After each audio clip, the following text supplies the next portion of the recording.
voudrais saluer Madame la Ministre, Monsieur le Président, les collègues parlementaires, chers amis, Mesdames et Messieurs. Il y a un an, Agnès le rappelait à l'instant, on avait fait le même exercice. À la fois présenter les avancées au niveau national et les avancées au niveau européen, parce que l'action de la France, l'action du gouvernement, elle est totalement imbriquée à ces deux échelles du point de vue législatif, financier, réglementaire. Il y a un an, on avait effectivement un débat sur la directive énergie renouvelable. Le Parlement européen avait voté 45%, les États membres 40%, et dans un grand compromis historique, nous avons coupé la poire en deux, comme souvent en Europe, pour se fixer collectivement un objectif de 42,5% d'énergie renouvelable à l'horizon 2030, ce qui correspond effectivement à un doublement par rapport à la situation actuelle et un rehaussement très significatif des objectifs antérieurs. Ça veut dire qu'on va devoir aller 3-4 fois plus vite qu'on ne le fait aujourd'hui si on veut atteindre ces objectifs. Et c'est précisément pour ça qu'on se donne au niveau national avec la loi d'accélération que rappelait Madame la Ministre et au niveau européen avec cette directive énergie renouvelable et d'autres textes, des processus simplifiés qui doivent vous permettre d'accélérer le déploiement des projets. C'est le mot-clé, l'accélération et la simplification. Et tout ce que vous pouvez nous faire remonter encore en ce moment, puisque nous négocions par exemple le texte sur les technologies net zéro, qui a encore un objectif de toujours simplifier et d'accélérer, faites-nous remonter tout ce que vous pouvez comme obstacle que vous continuez à rencontrer pour voir si l'on peut essayer d'arranger les bidons de façon à aller plus vite, puisqu'on le sait, on est tous engagés dans une course contre la montre. Un autre élément de la directive énergie renouvelable qui était en débat à l'époque, l'année dernière, lorsqu'on s'est vu, c'était le traitement spécifique du bois énergie. Et on avait eu l'occasion d'en reparler plus longuement dans des salles de réunion de l'autre côté de cet amphithéâtre, parce que nous avions pris au Parlement européen une position que j'avais moi-même jugée radicale et qui vous avait heurté. On a trouvé un compromis. Ce compromis revient à quelque chose qui vous convient, je pense, beaucoup mieux, mais qui intègre deux éléments qui me semblent absolument essentiels. Le premier, c'est le principe de cascade, c'est-à-dire qu'on doit avoir une utilisation économiquement rationnelle de l'ensemble des sous-produits de la forêt. Il n'y a pas que l'énergie, évidemment, dans ces sous-produits. Et le deuxième élément, et Agnès y faisait référence à l'instant, c'est la question de la cohérence d'ensemble de notre politique avec trois objectifs qui ont trait à la même ressource. L'objectif de protection de la biodiversité, l'objectif de stockage carbone et l'objectif d'exploitation de la ressource pour se passer des énergies fossiles. Dans certains cas de figure, il y a une cohérence entre les trois. Dans d'autres cas de figure, ça ne sert à rien de se cacher derrière son petit doigt, ce n'est pas le cas. Donc, il y a des arbitrages à faire. Et je ne pense pas, aujourd'hui, que nous ayons encore trouvé le bon compromis entre ces trois objectifs. D'où les travaux qui sont en cours, qui ont été mentionnés il y a quelques minutes, dont je me félicite, mais d'où aussi l'intégration dans le texte européen sur les énergies renouvelables d'une nouvelle obligation faite aux États membres, qui est initiée dans la négociation qui avait été initiée par le Parlement européen, qui est d'obliger les États membres, lorsqu'ils font leur plan de développement de la biomasse, à assurer et à démontrer la cohérence avec les objectifs stockage carbone du texte européen qui s'appelle LULUCF.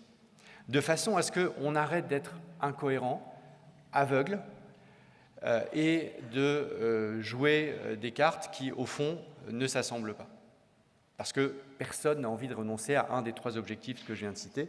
Et je crois que les derniers chiffres en date qui ont montré que la France était au rendez-vous de la réduction brute de ses émissions de gaz à effet de serre, mais ratée, c'est la réduction des émissions nettes à cause de du moins bon état de ses capacités de stockage, montre bien la nécessité absolue de trouver cette équation.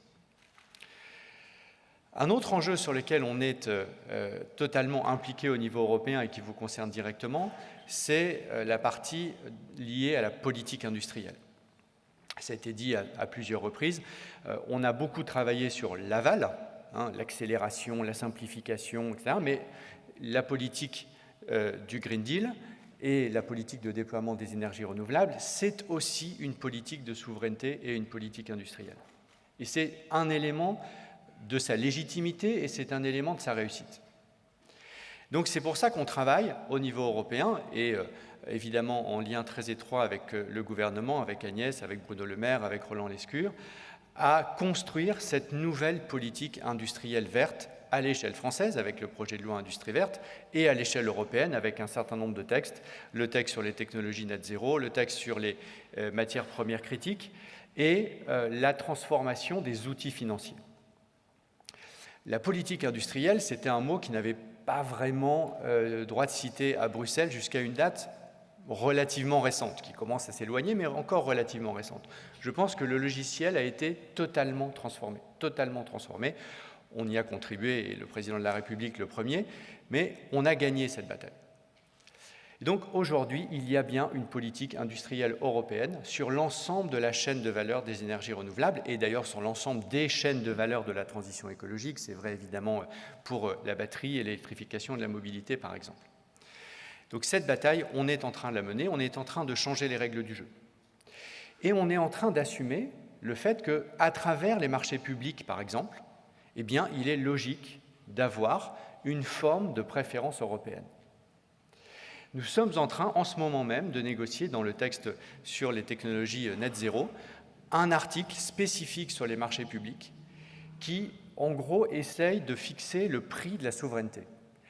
Qu'est-ce qu'on peut obliger comme opérateur, enfin, dans quelle proportion peut-on obliger un opérateur public, un acheteur public, à payer plus cher parce que l'offre industrielle qui lui est faite renforce la résilience du tissu industriel européen. Et quand on renforce la résilience du tissu industriel européen, généralement, c'est parce qu'on produit en Europe.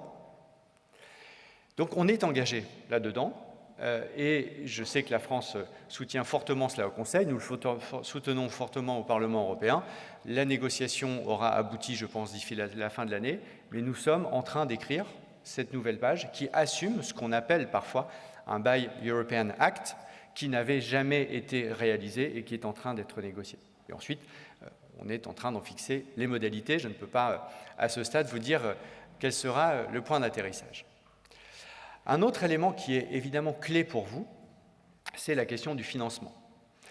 Là, on est aussi en train d'écrire de nouvelles règles du jeu dont je pense vous devez avoir totalement conscience pour en utiliser au maximum les nouveaux potentiels. Premier élément, c'est que nous changeons les règles du jeu du fonds d'innovation. Le fonds d'innovation, c'est 50 milliards d'euros issus des recettes du marché carbone et nous changeons les règles du jeu pour sortir d'une logique qui pouvait avoir sa cohérence jusqu'à présent, consistant à dire on va d'abord financer les innovations de rupture pour rentrer dans une autre logique qui consiste à déployer les technologies innovantes mais qui ne sont pas nécessairement des innovations de rupture. Et on sait très bien qu'il n'en faut pas une ou une localisation en Europe, mais il en faut une, puis deux, puis trois, puis cinq, puis 10. Et c'est ce déploiement à l'échelle qui est maintenant au cœur du fonds d'innovation. Le nouveau règlement du fonds d'innovation, de la façon dont on va utiliser, dépenser ces 50 milliards, est sorti il y a quelques semaines. Je vous invite à le regarder en détail. Parmi ces nouveaux outils, nous allons financer non plus simplement du CAPEX, mais aussi de l'OPEX. Et ça, c'est très clairement issu de la concurrence que nous avons, et c'est une concurrence qui est largement saine à mes yeux, avec les États-Unis et avec le plan Biden que l'on connaît tous sous le nom d'IRA, même si ça n'a pas grand-chose à voir avec l'inflation. Pourquoi on veut financer du CAPEX et de l'OPEX ? C'est parce qu'on sait bien que, certes, il faut vous accompagner sur le CAPEX, mais si on est face à des Américains qui vous financent de l'OPEX pendant 10 ans ou 15 ans, à un moment donné, certains d'entre vous pourront dire « je préfère finalement localiser mon site de production », et donc pour nous un enjeu d'emploi et de souveraineté, ailleurs qu'en Europe. Donc on répond. Et j'ai lu d'ailleurs plusieurs analyses qui montraient que dans sa diversité, dans sa complexité, puisque l'Europe est complexe dans sa gouvernance, on le sait très bien, on essaie d'y travailler, mais c'est un chantier de longue haleine, on est en train d'avoir une réponse qui commence à être à la hauteur de l'IRA, ce qui n'était absolument pas acquis. Mais quand on prend les réponses nationales plus les réponses européennes, on y est presque. Et parmi ces réponses, il y a justement le fait de faire des financements en OPEX. Et le premier exemple très concret qui a été annoncé il y a quelques semaines par la Commission européenne, c'est précisément l'hydrogène décarboné, où on va financer à travers un green premium de l'hydrogène décarboné et un financement au kilo ou à la tonne produite, avec ce green premium qui correspond exactement du financement de l'OPEX. Et je me bats à titre personnel pour qu'on continue. On continue à le faire. Un autre exemple qui me semble tout à fait pertinent dans ce contexte, c'est la question du stockage de l'électricité. Puisqu'on sait que si on veut aller déployer les renouvelables à très grande échelle et atteindre les fameux 42,5%, évidemment plus encore après-demain, il faut générer aussi des capacités de stockage pour accroître la flexibilité. Donc on a besoin d'un effort d'investissement dans ce domaine. Je pense que la politique européenne sur ce point précis est encore largement à écrire et je vous invite là aussi à nous faire des propositions de façon à ce qu'on puisse ne pas rater, soit d'ici la fin du mandat, probablement dans le cadre de ce qu'on commence à appeler le Green Deal 2, ce nouveau défi de la réussite de la politique européenne du stockage de l'énergie, notamment de l'électricité. Peut-être un dernier point aussi sur le financement, et le président de la République l'a évoqué hier dans son propos sur la planification écologique.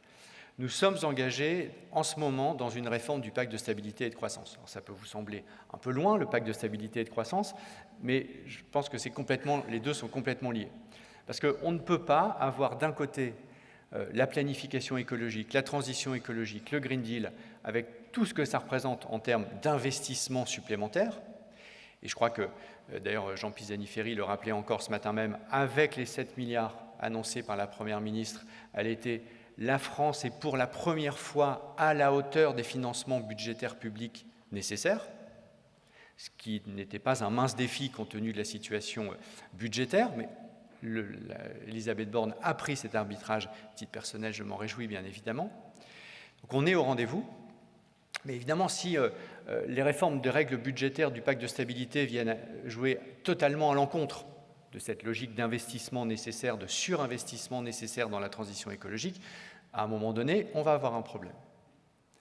Et c'est en ce moment que l'on négocie les règles du jeu, les nouvelles règles du jeu du pacte de stabilité et de croissance. Et nous, ce qu'on l'emporte, c'est une bien meilleure mise en cohérence qu'aujourd'hui.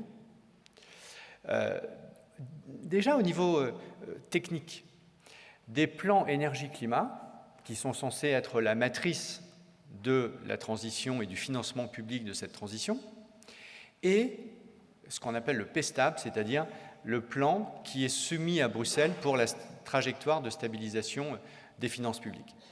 Je vais vous le dire aujourd'hui, pour avoir bien discuté avec l'ensemble des acteurs, les deux ne se parlent absolument pas. Vous avez ceux qui font le PSTAB d'un côté, à Bercy, et vous avez ceux qui font le plan énergie-climat de l'autre, au MTE, pour prendre un exemple français. Je pense que ce serait plus qu'utile que nous organisions la convergence des deux, de façon à ce que lorsque l'on remette quelque chose à Bruxelles, cette copie à Bruxelles, que ce soit le plan énergie-climat ou que ce soit le PSTAB, eh bien, les deux soient cohérents. Et ça se joue maintenant. Et ça permettrait de garantir cette mise en cohérence et donc l'alignement de facto de nos règles budgétaires avec les exigences de surinvestissement dans la décennie qui vient, dans la transition écologique. Un enjeu qui peut paraître, encore une fois, un tout petit peu loin de votre quotidien, mais qui est absolument fondamental dans la durée si on veut assurer la planification à plusieurs années de notre capacité à financer ce que nous avons réussi à décider cette année en termes budgétaires. Je conclurai peut-être sur l'ensemble du Green Deal. Le Green Deal, c'est 75 lois. 75 lois dans sa totalité. 40% ont été actés. Les accords sont finalisés. Par exemple, la directive énergie renouvelable, par exemple, la réforme du marché du carbone, par exemple, les standards CO2 des voitures, etc.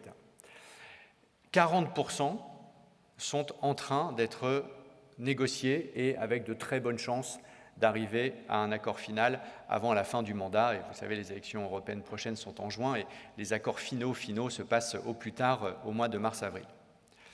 C'est par exemple le standard CO2 sur les camions et les bus qui va continuer à décarboner la mobilité routière, et qui va donc générer une demande supplémentaire pour l'électrification. C'est aussi le cas d'un texte important dans lequel la France a beaucoup investi, qui est la réforme du marché de l'électricité, qui va vous apporter de la prévisibilité et de la capacité à investir davantage sur des modalités, que ce soit des PPA, que ce soit des CFD. Je sais que le débat existe. Moi, en tant que législateur, que Sans-Fleur s'épanouisse et que les différents acteurs trouvent leur meilleur chemin, les deux me vont très bien.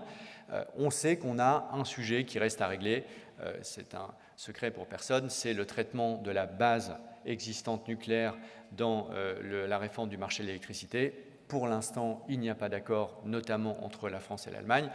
Nous y travaillons d'arrache-pied. Lorsqu'on aura trouvé cet accord, on aura une réforme du marché de l'électricité. Si jamais nous n'y arrivons pas, ce n'est évidemment pas le plan A, mais comme ça fait des mois qu'on essaye et que pour l'instant, très honnêtement, on n'y est pas, je pense que le président de la République a raison de dire que si nous n'y arrivons pas, on refixera des règles nationales qui prendront le relais du dispositif existant. Mais dans tous les cas, pour la partie renouvelable, la réforme du marché de l'électricité vous permettra d'avoir encore plus de capacité de prévisibilité et de contractualisation à long terme pour faire émerger encore plus de projets. Voilà quelques textes, et je pourrais en citer évidemment beaucoup d'autres, quelques textes qui font que lorsque nous aurons achevé ça, nous aurons achevé 80% des législations du Green Deal. On aura donc adopté une grosse soixantaine de textes en 5 ans. C'est un exercice absolument inédit, absolument historique, qui nous met, je pense, sur la voie de la réussite de notre transition écologique et de la neutralité carbone.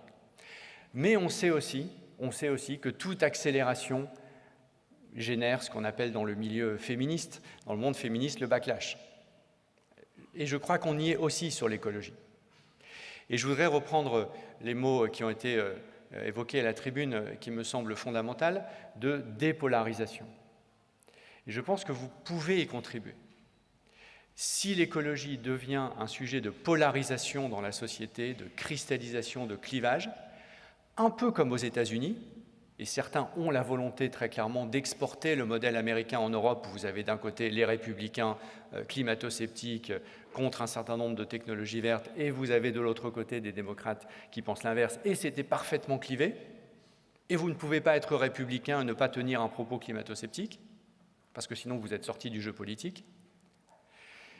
Si on a une force en Europe, c'est d'avoir la stabilité sur ces sujets, c'est d'avoir réussi à créer, jusqu'à présent en tout cas, un consensus suffisamment large pour que le centre-gauche, le centre-droit travaillent ensemble et assurent ce qu'on appelle en Europe la majorité von der Leyen, le Green Deal, avec une forme de stabilité politique assez significative qui nous permet d'atteindre ces 60 lois en 4 ans. C'est le bien commun que nous avons qui est, à mes yeux, le plus précieux, parce que c'est celui qui permet tout le reste. Parce qu'une fois qu'on a clivé ces sujets, une fois qu'on les a polarisés, on l'a bien vu en France avec les Gilets jaunes, on recule. On recule parce que la base politique, la base sociétale n'est plus là. Donc cette bataille de la dépolarisation, vous la vivez tous les jours dans l'acceptabilité sociale des projets, dans le travail avec les élus locaux, dans le partage des bénéfices, dans l'agrivoltaïsme, etc., etc. Cette dépolarisation, elle est clé. Et je crois que vous avez un intérêt à cette dépolarisation, vous avez aussi une capacité à nous aider à la réaliser à travers le fait de trouver les chemins de cette dépolarisation. Et là encore, n'hésitez surtout pas à me faire remonter ce que vous avez trouvé comme chemin de dépolarisation qui fonctionne. Parce que c'est dans cet aller-retour, dans ce dialogue, que l'on peut se donner la possibilité de changer d'échelle et de garder ce bien précieux qui est justement la dépolarisation européenne sur ce sujet. Je vous remercie beaucoup. On a parlé d'équipe de France des énergies renouvelables. Je pense que modestement, j'essaie d'y prendre ma part. J'essaie aussi de construire l'équipe d'Europe des énergies renouvelables et de la transition écologique. Et je crois vraiment qu'on peut être fier du travail qui a été accompli depuis l'année dernière, notre dernier rendez-vous, parce que tous les chantiers avancent. Et j'espère que l'année prochaine, nous pourrons encore nous retrouver dans ces mêmes dispositions pour montrer à quel point la dernière année du mandat au Parlement européen aura été utile pour le climat, pour la planète et pour les énergies renouvelables. Merci beaucoup. Merci beaucoup Pascal Canfin, président de la commission Environnement, Santé publique et Sécurité alimentaire au Parlement européen, ancien ministre.